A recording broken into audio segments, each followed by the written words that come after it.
Good evening all.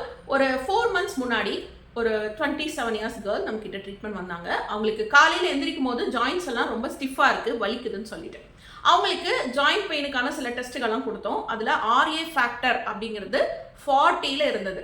இது வந்து rheumatoid arthritis இருக்கிறவங்களுக்கு எடுக்கக்கூடிய ஒரு டெஸ்ட்டு. இது RA ஃபேக்டர்னு சொல்கிறது. இது நார்மல் லிமிட்டை விட அதிகமாக இருக்குன்னா அது ருமட்டாய்டு ஆர்த்ரைட்டிஸ் இருக்குன்னு நம்ம சொல்கிறோம். இவங்களுக்கு ஹோமியோ மெடிசன் ஸ்டார்ட் பண்ணி லாஸ்ட் 4 months நம்ம ஹோமியோ மெடிசன் கொடுத்ததுக்கு அப்புறமா ஜாயிண்ட் பெயின்ஸ் எல்லாம் இப்போ மேக்ஸிமம் குறைஞ்சிருச்சு. இப்போ RA ஃபேக்டர் செக் பண்ணும்போது அது நார்மல் லிமிட் வந்துருச்சு. ஸோ ருமட்டாய்டு ஆர்த்ரைட்டிஸ் அப்படிங்கும் போது அது ஹோமியோபதியில் கம்ப்ளீட்டாக கியூரபிள். வழக்கமாக இந்த ருமட்டாய்டு ஆர்த்ரைட்டிஸில் என்ன மாதிரி பிரச்சனை இருக்குன்னா ரொம்ப பெயின்ஃபுல்லாக இருக்கும். ஸ்மால் ஜாயிண்ட்டை அஃபெக்ட் பண்ணக்கூடிய ஒரு டிசீஸ் இது. இது விரல் ஜாயின்ஸில், மணிக்கட்டு, கால் ஆங்கிள் ஜாயின்ஸு, கால் பெருவிரல்கள் இங்கெல்லாம் வலி எடுக்க ஆரம்பிக்கும். பர்டிகுலராக காலையில் எந்திரிக்கும் போது ரொம்ப ஸ்டிஃப் ஆகிட்டு வலிக்கும். கொஞ்சம் கொஞ்சமாக அது லார்ஜ் ஜாயிண்ட்லையும் பரவும். இது நம்மளோட உடல் இயக்கத்தவே முடக்கி வைக்கக்கூடிய அளவுக்கான ஒரு சிவியரான ஒரு ஜாயிண்ட் பெயின் டிசீஸு. இதனால தான் இதை தமிழில் முடக்குவாதம் அப்படின்னு சொல்லுவோம்.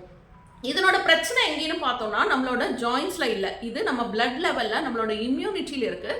நம்மளோட இம்யூனிட்டியில் ஒரு கன்ஃபியூஷன் வரும்பொழுது அது நம்ம பாடி ஜாயின்ஸவே டேமேஜ் பண்ண ஆரம்பிக்கும். ஆமாம், இது வந்து ஒரு ஆட்டோ இம்யூன் கண்டிஷன் ருமட்டாய்டு ஆர்த்ரைட்டிஸ்ங்கிறது.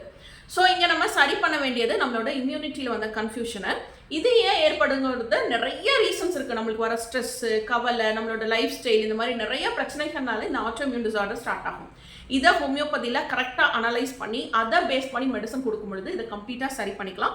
இந்த இம்யூனிட்டி கன்ஃபியூஷனே நம்ம நார்மல் பண்ணுறதுனால தான் இதை கியூர் பண்ண முடியுது. வழக்கமான ட்ரீட்மெண்ட்டில் இங்கிலீஷ் மெடிசன்ஸ்லாம் இதுக்கு ஸ்டீராய்டும் பெயின் கில்லர் மட்டும் தான் கொடுக்கப்படும். அதுவும் கியூர் கிடையாது, லைஃப் டைமும் நீங்கள் இது எடுக்கணும் அப்படின்னு சொல்லப்படும். இந்த ஸ்டீராய்டை தொடர்ந்து எடுத்துகிட்டே வரும்போது கிட்னி, லிவர் இந்த மாதிரியான பிரச்சனைகள் வரும். சுகர் வரும், ஓவர் வெயிட் ஆகும், பீரியட்ஸ் இர்ரெகுலாரிட்டி ஆகும், பாடி வெயிட் கெயின் ஆகும். இந்த மாதிரி நிறையா இஷ்யூஸ் ஸ்டீராய்ட்ஸ் எடுக்கும்போது வருது.